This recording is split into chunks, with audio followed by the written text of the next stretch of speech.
ছাত্ররা কিন্তু মনে করা শুরু করছে যে আমরা এই দেশটাকে স্বাধীন করে দিয়েছি। না রে ভাই, ঘটনাটা সেরকম নয়। আপনারা স্পার্কটা জ্বালিয়েছেন, কিন্তু স্পার্কটা জ্বালানোর আগ পর্যন্ত দেশালাই কাঠিটা আপনি জ্বালাইছেন, আমি অস্বীকার করি না।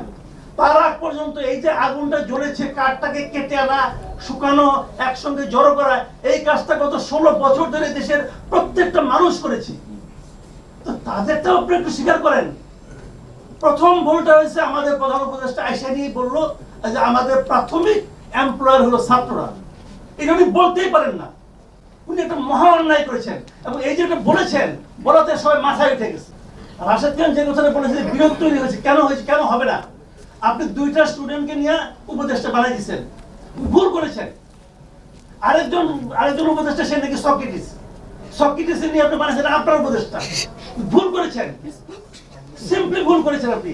এতে মনে হয়েছে কি ওই প্রাইভেট বিশ্ববিদ্যালয় তারা বলতেছে আমি কি কম সক্রেটিস দেখি? আমার লোক আলাপ করেন, কোন বিচারে, কোন পরীক্ষায় তারা ফার্স্ট সেকেন্ড থার্ড হয়েছে বলেন তো আপনি আমাকে? এই দেশের প্রত্যেকটা ছেলে মেয়ে আন্দোলনে ছিল,